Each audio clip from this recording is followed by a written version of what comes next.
Bro, it is so gloomy outside.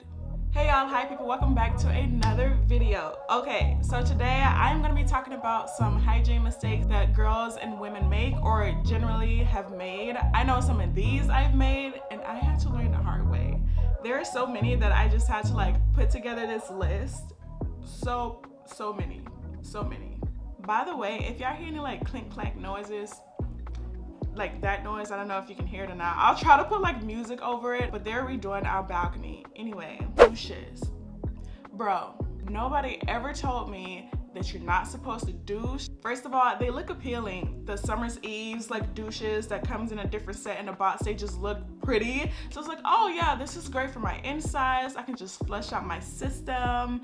No, it is so bad. I thought that, okay, yeah, this is great. It'll help clean my mailbox, flush out all of the bacteria. I remember at one point in time, I douched like every day for a week. I blamed this on commercials, false advertising completely. Like, I didn't even know until one of my coworkers told me like, no, you're not supposed to douche. Like, it makes you dry downstairs and it's just not good and it completely throws off your pH balance. Like, nothing is supposed to go up there and make a waterfall, like nothing. So, that was one of my mistakes. It was just being obsessed with using a douche. So another mistake that I wish I would have acquired sooner were just using flushable wipes compared to tissue. In my opinion, flushable wipes are way better than tissue. They just do the job right. And like they come in like small like pocket sizes, so you can like put them in your purse or your wallet wherever you need to go. Say if you're going out to a bar or a restaurant and you don't like the thin tissue that they have at the establishment, always carry around panty liners or any type of feminine hygiene and get like a travel size bottle or travel size pack for it so you can just put it in your wallet and always have it on the go. All right, so going back to false advertising, I loved nothing but Summer's Eve's products, and I always thought that they were made for generally your feminine area and how to take care of her, how to make it smell good all the time and keep it fresh like 24/7. I just owned so many Summer's Eve's products. Like I had their body wash, their co-wash, the wipes, the spray. And I was even using the spray wrong once upon a time. I can tell you about that later, but I just thought that Summer's Eve's was geared towards, you know, just like everything feminine hygiene. But no, because that stuff throws off your pH balance. It has so much fragrance in it. I guess I didn't care because I wasn't experiencing any irritation or anything right away. So I used it for months and months and months. And then I saw a video of this other girl saying like why you shouldn't use Summer's Eve's like products. So Summer Eve's is a no-no for me. Never use scented soap or body wash down there. I definitely didn't know that. Water is just fine. You can just wash it with water like by itself because your mailbox cleans itself like naturally. It just flushes out everything that it needs to do on its own. Actually, I have a funny story. It's a very miserable story, but it's pretty funny. So I think I was in middle school and I just came from cheerleading practice. I was in a shower. I was using bar soap. Having flashbacks right now. I was using bar soap and I was scrubbing my body so damn hard. I ended up like using bar soap down there and I don't know how, I can't remember if I intentionally like rubbed it on the inside and like actually had it on the inside of my mailbox, but I don't want to describe it in too much detail because I don't want to get like flagged. But basically, I just got burnt on the inside because I used too much soap down there. And when I tell you I was crying, okay? I was crying. I cried myself to sleep that night because I was in so much pain and I was scared to tell anybody that. So I told my friends about it the next day at school and they were just like, Kiosha, you're not supposed to do that. Like, the bar soap does not belong down there. But I did not know that because I just thought that it's soap, it's for your body, you can use it any and everywhere. And it was like Ivory Springs, so it was hella strong. Don't use Bath and Body Works or Victoria's Secrets because those are heavily scented. I think it's dangerous how scented it is, to be honest. And honestly, I didn't know for the longest time that it just dries out my skin, like products from both of their lines. And I don't know the ingredients that are in their lotions and their body creams and stuff, but if you just want your mailbox to smell good naturally, just let it be, because the more perfumes or mist or body washes that you use down there, the more irritated your mailbox can be, and it's just not good, because we don't want to throw off the pH balance and have to go to the doctor and take medication to fix it. We don't want to have to do that. Use a separate washcloth for your vagina and one for your body. Like if you have a loofah, you want to use like 2 loofahs. You don't ever want to transfer that bacteria all over your body and then like put it down there. It's a very sensitive area compared to like your body being more resilient. You don't want to ever do that. Change out your towels and also just use different tools for different parts of your body. For an example, I have a pair of exfoliating gloves, a body brush, I have a loofah and a washcloth, and I all use that for like different parts of my body, like one for my arms and my back, then the other for my legs, and then the other for my mailbox, and then the other one for, you know, whatever else. Just change out your towels at least every week. You can change it even sooner if you want to do like 3 to 4 days. Now I know as women, the hardest time of the month is when we are menstruating, and fortunately enough for me, I can't relate anymore. I don't really have cycles because of my birth control. I've been on birth control since 2016, so like 5 years now, and I've done like 3 different methods. I really love the one I have now, which is the IUD. I've only ever bled probably twice, but anytime that I spot, I just wear a panty liner. One general mistake could be just leaving in your tampon for too long. Honey, I am an advocate for tampons over pads any day. I just absolutely hated wearing pads, and for people that are in sports, tampons are a lot more effective, like, because you don't even feel that you're wearing it. You know it's inside of you, and sometimes I would even forget.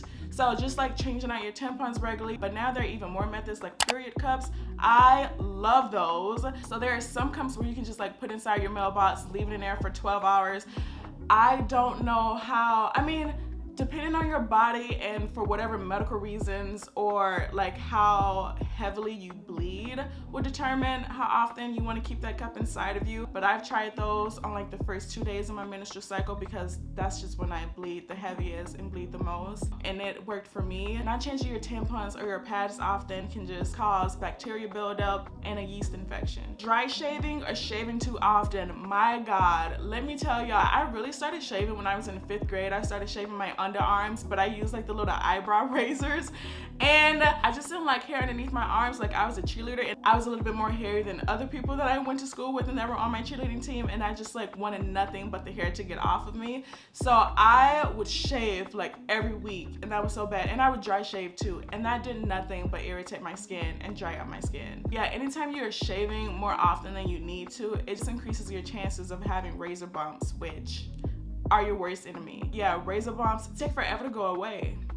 Oh, putting a scrub down there immediately after shaving to exfoliate. If you do this, you really want it to die. So after shaving, putting like some sort of like a lemon scrub or a grapefruit scrub down there to exfoliate, that is hell on earth. That is, especially for a scented scrub to go down there right on top of your freshly shaved mailbox. Oh yeah, sorry I keep saying mailbox. I just don't know if I'll get flagged or not for saying vagina. I could say cookie, like a chocolate chip cookie. So yeah, just like putting a scrub on top of your cookie right after it's like been shaved, that is just screaming irritation. Oh, invest in good razors. Men razors are the best. You don't ever want to use cheap razors or the razors that just have like 1 or 2 blades. It is so sexist that like women's razors aren't the best. So I typically just use men's razors, but now more than ever, I've been geared towards more like waxing and Nair, which is just like a hair removal cream. If your skin is prone to like being agitated and irritated as soon as you are finished like shaving, you can just use aloe vera gel down there. It's very soothing and it helps with burns. How do I say this? I don't really know how to say it, but I'm just gonna say it because this is something that my aunt taught me, and I wish she just would have told me sooner. But the more hair you have down there on your cookie is the absolute worst. You don't want a Chewbacca. You don't want a whole forest. Like, it just has to be well kept and trimmed every now and then, because the more hair you have down there, the more odor that is going to be down there. Hair traps in odor. keep it sleek, keep it neat. Yeah, and so when you're shaving, you want to shave in the direction that your hair grows. Bro, I remember one point in time I got razor happy and I was just like shaving in so many different patterns. Like I go crisscross, zip zap, didn't care what pattern or way I was going. I was just shaving and shaving and shaving. Your ingrown follicles are gonna go crazy. Like they just gonna go bananas. So shave in the direction that your hair grows in, or just shave in one direction. Like go up, down, not side to side, not back to up. Like just go in the way that your hair grows. All right. Do not wear lace underwear, microfiber underwear, or like those seamless panties or thongs or briefs. If you do, just make sure that it has cotton lining. I suffered like hell because I loved Pink's underwear, Victoria's Secret's underwear, but I didn't realize it is absolutely not great if we don't have any cotton lining. You need cotton underwear in general because your cookie breathes better. Whenever you are shopping for underwear and you're just looking at the material that it's made out of, if it is seamless or lace or microfiber, just make sure it has a cotton lining. There you go. Depending on how you go to sleep at night, if not often, I would suggest to sleep without underwear. That is the absolute best. Let your cookie breathe. She's been cinched in all day and all evening. She is begging for air. So just go to sleep without underwear, or like sleep with some very loose shorts on. Another tip for when you're like going out to buy new underwear, if the spandex underwear or briefs that you're wearing, if they're like different colors, you want to wash them before you actually put them on, because the dye in the material can also cause a yeast infection. So just a heads up for that. This is a very cliche saying, but you are what you eat. So if you still eating hot Cheetos and fruit roll-ups every day, or damn Taco Bell every day, that's literally how your cookie is gonna smell. Not like a replica, but basically if you want to smell good down there naturally, you need to eat more fruit, you need to eat more vegetables, and drink more water. That's just facts. You can't rely on just like outside products to make your inside smell good. Is what you put inside of your body to also make sure the inside and outside smells good, if that makes sense. There are also different vitamins and supplements that you can take, or vaginal suppositories. That's always an option. But if your odor in general is just reeking and you think it's something serious, you should just go consult a doctor. So enough about the cookie, mailbox, pocketbook situation. I have so many different nicknames I can refer to a vagina as. But anyway, I think I like using mailbox first. On to the body. Okay, I never really knew much about exfoliating when I was in high school. I just knew you get in the shower, you wash, and then you're good to go. I didn't know anything about exfoliating, scrubbing, a second wash, you know, getting like actually cleansing the dirt. So you want to make sure you exfoliate and scrub your armpits or any crevices on your body that you just sweat heavily. You want to make sure you exfoliate that and then moisturize right after. So if you sweat a lot between your thighs or underneath like your kneecaps, you want to get in there and scrub. And your forearms, on the back of your neck, your armpits, wherever you sweat heavily, just exfoliate. Exfoliate and scrub the hell out of your skin. This also depends on what type of skin you have. If it's dry, normal, combination, oily, you always want to know your skin best before taking this advice. If you know you can scrub the dear life out of your skin and then moisturize it right after and it'll still be good, go ahead and do that. A mistake that is typically made is not moisturizing in the winter. I can speak on this in general. I would never really moisturize my legs in the winter because ain't nobody gonna see them but me. Like, ain't nobody looking at my legs but me. So why am I putting lotion on my legs when I'm about to put on sweatpants or leggings or jeans and then going about my day? But no, you should still want to moisturize your legs after, just like moisturize your entire body. I'm also guilty of this one, over exfoliating. It dries out your skin, causes irritation and redness. It also increases sensitivity. I used to exfoliate like every day. Every single day I would be exfoliating for like 10 minutes straight. Whatever cleansing tool that you're using for your body, make sure that you change that out recently. It could be a silicone pad, a brush, a loofah, washcloth, whatever it is that you're using, just change it out frequently. You don't want to be using the same tool for your body just because that bacteria, like the old bacteria that you just used 2 days ago, 3 days ago, or from 3 weeks ago, is just being transferred back into your body as you're using it again. Personally, I change up my loofah like every 3 weeks and it's sitting in your bathroom. So all of the germs just from up in the air is getting trapped into that. So make sure you change that out. Shower immediately after your workout. Like, don't wait an hour, don't wait 2 or 3 hours, don't like make breakfast and do this. Like, you need to shower right away. When you don't shower after your workout, that can cause back acne, just a sweat buildup in different crevices of your body. The odor gets stronger. You also want to wash your face right away because your pores are just ingested with all of the sweat that you just put your body through during your workout. Okay, also, I still struggle with this to this day, but like not having hot showers all the time. The more your hot showers are and the longer that you're in that shower, you're just drying out your skin even more. I still struggle with this because on my self-care days when I really need that hot and long shower, I just slap on a ton of moisture. Leaving Nair on for too long because it can burn and tint your skin. I know I've done this before, especially on my legs. This also applies to people differently depending on how thick your hair is in certain areas. I know in general it probably tells you what, like, I don't know if it's like 3 to 5 or like 5 to 10 minutes, but you just never want to leave Nair on for too long. Honey, that'll probably result in a trip to the ER. And I know a friend who left her Nair on for too long and it was just not a good situation. I'm currently in the search for a new Nair dupe because Nair isn't vegan. So I'm just trying to find like a plant-based hair remover cream that I can use. So if you have any suggestions, let me know. You also want to use aluminum-free deodorant or a perspirant. I really don't know how to pronounce that word. I have a hard time pronouncing that word, so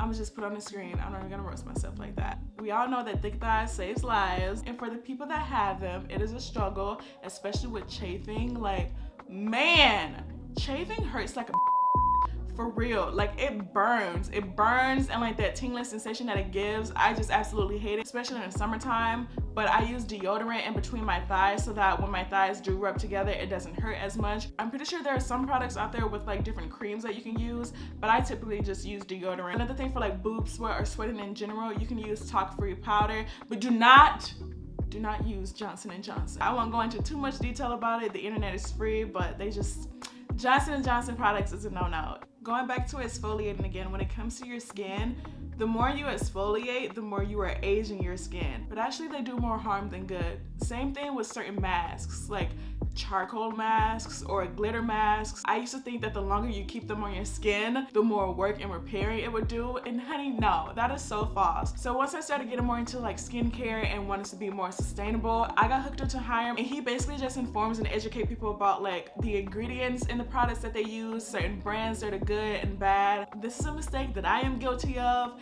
and everybody in my family is guilty of. Neglecting sunscreen, because for some reason Black people think that we don't need sunscreen. I never used sunscreen a day in my life until 2 years ago. Like, Black people, the melanin in our skin does not protect us from the sun rays, okay? Even if it's a cloudy day, put it on. Even if you don't have anywhere to go and you're just sitting around in your house, put on your sunscreen. It just helps with aging and the dullness of your skin. Do not pick at your acne. It causes scarring and hyperpigmentation. I low-key still struggle with this because I have a lot of blackhead tools and I just love going in at my face. I also just stare at my face too much in the mirror, so I just go at it. I just be popping blackheads and pimples, like, not every day, but just don't pick at your skin.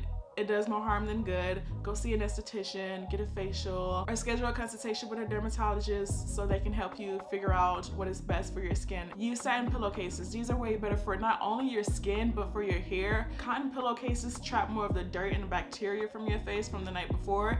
You want to change out your pillowcases at least every other day or every 2 days. Yeah, I change mine out every other day, and I'm constantly washing pillowcases. Satin pillowcases, I don't dry them. Like, I'll wash them. You can also hand wash them and then just like let them air dry. But if you're trying to do like an overnight sleep mask, or you have like a night moisturizer on, that cotton pillowcase is just gonna soak up all of the ingredients and all of your product that you have on your face overnight, so you won't even be getting the benefits of the treatment or your skincare that you just did. You also want to do your skincare a couple of hours before you even go to bed, because if you do your skincare like an hour before going to bed or like half an hour before going to bed, you're not going to get any of those benefits. It's just going to rub right off on your pillowcase. Disinfect your phone. You can get little sandy wipes, alcohol swabs. Our phones harbor so much bacteria, so you just want to make sure you're constantly wiping your phone off before you're using them. As far as oral hygiene goes, bro, do not use charcoal toothpaste. I didn't know how bad it was until this year. Charcoal toothpaste, again, with the false advertising, claims that it's gonna brighten your teeth and, you know, extract all of this like nasties in your gums and all of that. Charcoal toothpaste is so abrasive, it scratches your enamel completely, it can weaken your teeth and cause fluorosis. So if you don't know what fluorosis is, basically like those white specks in people's teeth. I can put a picture of little specks and spots in somebody's teeth that are way brighter than their original like teeth color, and your enamel starts to show. So don't use charcoal toothpaste. Throw it away right now if you still own any. Teeth whitening agents. You want to be careful with these because like all of these gels that say it'll help whiten your teeth overnight or whiten your teeth in like 2-3 days or 2-3 weeks, like no. Honestly, if your teeth is being whitened overnight, it's kind of dangerous, I think, in my opinion. Yeah, you should consult that with your dentist or your orthodontist and just make sure you're using like safe methods if you do want to whiten your teeth. Otherwise, if you really just want to whiten your teeth over time naturally, you can use peroxide and baking soda. Just brush your teeth with that and gargle with those every day, and your teeth will become whiter over time. And last but not least, floss, babies, please. Yeah, you want to floss because you don't want no gingivitis. You don't want any food built up in your gums. Make sure you're going to the dentist as often as you can go and just getting your teeth cleaned, because when you don't floss, you can just have unknown like food and substances and like all of that bacteria pocketed in like your teeth, and it just causes bad breath. So that's the end of my video of hygiene mistakes and different tips and stuff for y'all. If you enjoyed this video, which I hope you did, give it a thumbs up, comment down below, and subscribe to my channel, and I'll see y'all in my next video.